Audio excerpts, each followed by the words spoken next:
Hi everyone, मेरा नाम विपिन। स्वागत है आप लोग का अपने YouTube channel learn with Vipin पे। मैं आप लोग को बताने जा रहा हूँ फिजिक्स का एक मोस्ट इंपोर्टेंट प्रश्न जो बोर्ड एग्जाम में काफी बार आ चुका है। मैंने 2 प्रश्न ऑलरेडी यूट्यूब पे करा चुका है।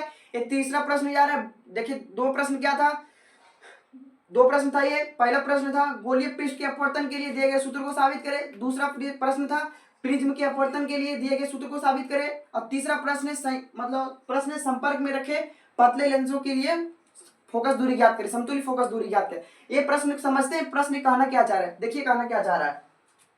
यहाँ पर बोला गया संयुक्त, यहाँ पहले ऊपर आप प्रश्न पढ़ लीजिए। प्रश्न में क्या दिया गया, संपर्क में रखे पतले लेंसों की समतुल्य फोकस दूरी को ज्ञात करें।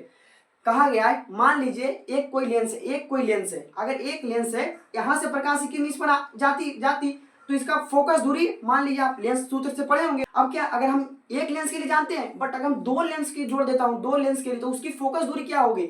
अगर मान लिया जाए एक लेंस है और उसे आपतित प्रकाश की किरण यहाँ पर जाती, अब कुछ दूर बाद थोड़ा सा अपवर्तन हो जाती, बट हम इसको क्या 2 लेंस के साथ जोड़ देते हैं, 2 लेंस, तो दोनों को मिलाकर उसका फोकस दूरी क्या होगी, यही हमको क्या ज्ञात करना है। मेन कंसेप्ट हमारा यही है। चलिए हम अपने प्रश्न पे चलते हैं बिना वक्त गवाए। देखिए हमारे प्रश्न में क्या है, आप ऊपर देख के समझ गए होंगे। हम मानते हैं प्रश्न यहाँ पे 2 लेंस है, ये एक लेंस L1 है, यहाँ पे एक लेंस L2 है। यहाँ पे मान लेते हैं L1 है और ये L2 है। ये कोई 2 लेंस है L1 और L2। तो मान लीजिए बिंदु O से, यहाँ पे मान लेता कोई बिंदु O से लेंस के प्रथम पर क्या जा रहा है, बिंदु O से प्रथम लेंस पर प्रकाश की किरण जा रही, तो अपवर्तन के बाद आप जानते होंगे। देखिए अच्छी तरह यहां समझिए। मान लिया जाए यहाँ पर कोई लेंस है, एक प्रधान अक्ष होती है, दोनों लेंस को जोड़ने वाले एक प्रधान अक्ष यहाँ पे दिया गया। ये क्या बिंदु जा रही O से बिंदु प्रथम लेंस पर जाएगी प्रकाश की किरण। आप जानते हो विरल माध्यम से प्रकाश की किरण सघन माध्यम में जाती तो अभिलंब की ओर मुड़ जाती। यहाँ पर हम अभिलंब ड्रॉ करेंगे, यहाँ से अगर यहाँ पे अभिलंब करेंगे तो क्या इधर ना जा करके क्या प्रकाश की किरण इधर मुड़ेगी। देखिए अगर अभिलंब, यह अभिलंब है, क्या अभिलंब की दूर से जाएगी नहीं, क्योंकि सघन विरल माध्यम सघन माध्यम जाती अभिलंब की ओर मुड़ जाती। तो यहाँ से क्या होगा, अब यहाँ से ये केस आपको समझना होगा। ये केस ये समझना होगा कि अगर प्रथम लेंस से जा रही प्रकाश की किरण, तो आपको ये समझना होगा कि द्वितीय लेंस अनुपस्थित है, यानी नहीं। आप समझ जाइए कि द्वितीय लेंस क्या अनुपस्थित है, मतलब नहीं। अगर सोचिए अगर द्वितीय लेंस नहीं होता तो प्रकाश की किरण कहाँ जाती, यहाँ पर जाती। हमको आपको बताएं क्या इधर मुड़ेगी, विरल माध्यम से विलंब की ओर मुड़ जाती है। यहाँ से क्या जाएगी, इधर जाएगी। यहाँ से डॉक्टर लाइन से, यानी यहाँ पे फिगर इसका बनता, ठीक है, प्रथम लेंस के लिए। अब द्वितीय लेंस के लिए क्या होता है, हम चाहते हैं इसको पहले लिख लेता हूँ, उसके बाद हम द्वितीय लेंस को समझाएंगे, ठीक है। अब प्रथम लेंस के लिए हम इसको लिख लेते हैं। अब क्या करते हैं, पहले इसको दूरी कर मान लेते हैं। इसके प्रथम लेंस से वस्तु की दूरी क्या है, u है। यहां से u कोई वस्तु दूरी है, तथा प्रतिबिंब दूरी क्या है, v डैश। v डैश क्या है, प्रतिबिंब दूरी है। और इसका कहां पर बनता है, i डैश पर बनता है। प्रथम लेंस के लिए कोई समझने में किसी को कोई दिक्कत नहीं। हमने क्या किया है, बिंदुओं पर कोई वस्तु था, उसे प्रथम लेंस पर गया प्रकाश की किरण और उस पर अपवर्तन होने के बाद बिंदु आई डैश पर प्रतिबिंब बना। हम यहाँ पर समझे कि L2 क्या है, मतलब L2 है, मतलब दूसरा लेंस अनुपस्थित है वहां पे। हम एक चीज आप लोगों को समझ गए आप। अब यहाँ से क्या करते हैं, हमने एक फॉर्मूला जो हमको यहाँ पे साबित करने जा रहे थे, हम थोड़ा सा भूल गए थे। अब यहाँ पे क्या करेंगे, हमने यहाँ पे इसको लिख दिया, हमको क्या करना, यही इसी को साबित करना। अब हम इसको क्या है, थ्योरी में लिख दिया अपने मन से। अब थ्योरी में क्या लिखा है, समझिए बात को। यहाँ से हमने क्या बोला, लिखा है, किया है वहां पे। माना कि जो हमने लिया उसको लिख देते हैं। माना कि बिंदु O से जा रही प्रकाश की किरणें,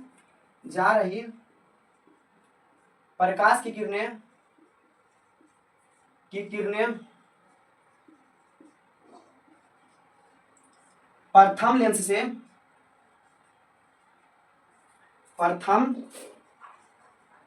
लेंस से अपवर्तन के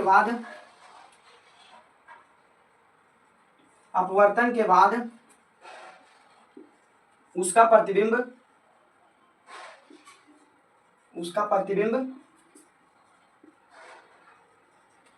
आई डैश पर बनता है, आई डैश पर बनता, जिसकी फोकस दूरी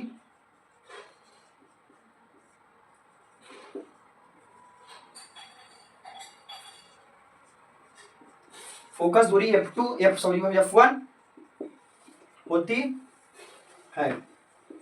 हमने क्या लिया था, समझिए बात को, हमने माना कि बिंदु O से जा रही प्रकाश की किरणें प्रथम लेंस से अपवर्तन के बाद, यहाँ पे घटना घटी, उसके बाद उसका प्रतिबिंब आई डैश पे बना उसका प्रतिबिंब, और उसकी जिसकी प्रथम लेंस के लिए फोकस दूरी को F1 मानते हैं, प्रथम लेंस के लिए फोकस दूरी को हम क्या मानते हैं, F1 मानते हैं, और दूसरे लेंस के लिए F2 मानते हैं। ठीक है, यहाँ तक बात नहीं समझ में किसी को दिक्कत? कोई दिक्कत नहीं, क्योंकि आसान था ही। अब क्या कर, इसके लिए हम प्रथम लेंस के लिए क्या निकालना चाहते हैं, फोकस दूरी निकाल लेते हैं प्रथम लेंस के लिए। यहाँ लिखते हैं लेंस के सूत्र से, यहाँ से लेंस के सूत्र से, लेंस का सूत्र क्या है, थोड़ा सा रेड मार्क से कर लिया था। लेंस के सूत्र बोलता है 1/f बराबर 1/v माइनस 1/u। यहां से हो गया। अब क्या है 1/f, प्रथम लेंस के लिए f क्या फोकस दूरी क्या है, F1 है, तो 1/f1 हो जाएगा यहाँ पर, बराबर 1/v मतलब प्रतिबिंब दूरी, यहाँ पर प्रतिबिंब दूरी को क्या माने थे, v डैश, यहाँ प्रतिबिंब दूरी माने यहाँ पे v डैश, यहाँ से लिख देते हैं v डैश माइनस 1/, वस्तु दूरी क्या है, वस्तु दूरी u है, u लिख देते हैं यहाँ पे। ठीक है, u, इसको क्या मान लेते हैं, प्रथम समीकरण। यहाँ से आप लोगों को समझने में कोई दिक्कत होगी। अब क्या करते हैं, हम प्रथम लेंस के लिए तो ज्ञात कर लिए, अब क्या करते हैं दूसरे लेंस के लिए दूसरे लेंस ज्ञात करने के लिए हमको कंसेप्ट को समझना होगा। कंसेप्ट यही है कि प्रथम बिंदुओं से जा रही प्रकाश की किरणें प्रथम लेंस के अपवर्तन होने के बाद उसका प्रतिबिंब आई पर बनता है, लेकिन जो प्रतिबिंब प्रथम लेंस द्वारा बनाया गया प्रतिबिंब दूसरे लेंस के लिए वो आभासी वस्तु का कार्य करेगा। यही आप लोग कंसेप्ट समझना। कहने का मतलब है कि अगर ठीक है समझिए, यहाँ से आप मतलब दूसरे लेंस के लिए पहले लेंस द्वारा बनाया गया प्रतिबिंब दूरी उसके लिए वस्तु दूरी का कार्य करेगी, यही आपको समझना है। इसके लिए अगर यहाँ पर है तो यहाँ पर आप क्या, यहाँ पर बनेगा, यहाँ पर बनेगा। ठीक है, यहाँ पर क्या बनेगा, आई, इसका प्रतिबिंब आई पर बनेगा, जिसके लिए इसके वस्तु दूरी क्या हो जाएगी, आप जानते हैं, यहां से अगर लेना है तो v डैश हो जाएगी। आप बोलिएगा यहाँ से इसका प्रतिबिंब दूरी v डैश है, यहाँ से भी आप v डैश ले रहे, कहने का यहाँ पर पहले ही बोल देगा पतले लेंस के लिए, पतले लेंस बहुत ऐसी पतला होता है, इसकी दूरी को नगण्य नहीं मान ली जाती, इसीलिए इसके v डैश आप अभी गोलीय पृष्ठ के अपवर्तन से भी पढ़े होंगे, तो वहां पर भी आप लोग को मतलब पढ़े होंगे, तो वहां पर क्या मतलब कहा गया होगा कि मतलब यहाँ पर आप निकाले होंगे तो v डैश माइनस टी बराबर आप v लगभग v डैश के बराबर माने थे, वहां पर भी v डैश के माने थे, इसीलिए अगर यहाँ पर भी टी मानेंगे तो फिर जाकर के वहां पर v डैश माइनस टी करके भी हमको v डैश मानना होगा। यहीं पर भी हम क्या v डैश ही मान लेते, डायरेक्ट ही मान लेते उसको। यहाँ से आप लोग भी समझ गए होंगे ये बात भी। अभी जिसके लिए ये हम यहाँ से ये भी बात भी निकल गया। अब इसके लिए क्या करते हैं, प्रतिबिंब दूरी हो गया, इसके लिए क्या प्रतिबिंब दूरी क्या है, v,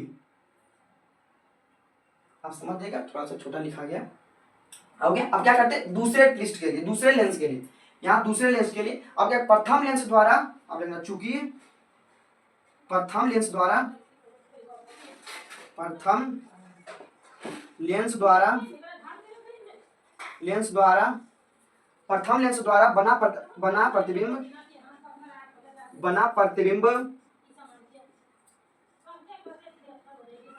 बना प्रतिबिंब दूसरे लेंस के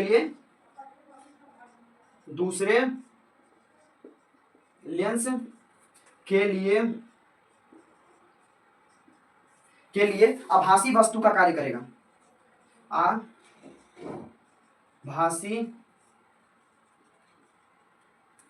आभासी वस्तु का कार्य करेगा, वस्तु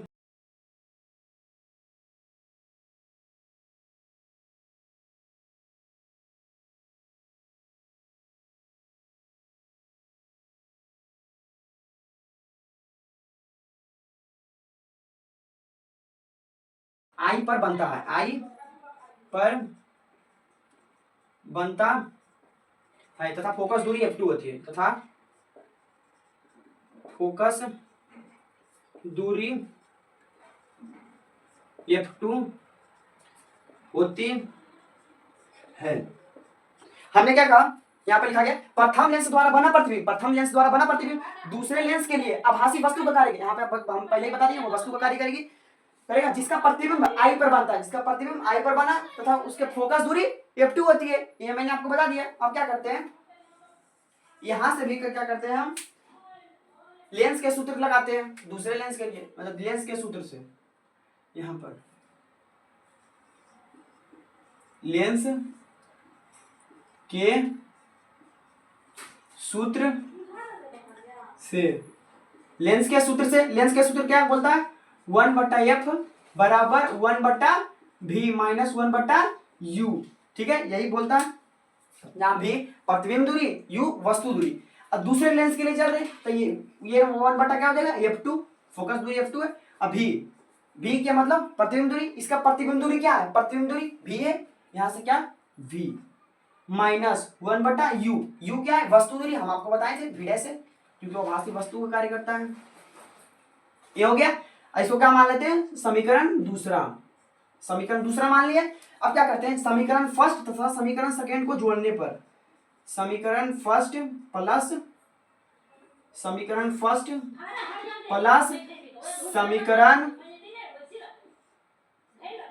सेकेंड क्या था LHS को LHS के साथ, RHS को RHS के साथ। अब क्या करते हैं हम जोड़ देते हैं 1/f1 था LHS में प्लस 1/f2, इसका LHS को 1/f1 1/f1, फिर उसका दूसरे लेंस के लिए 1/f2 अब बराबर इसका LHS क्या 1/v'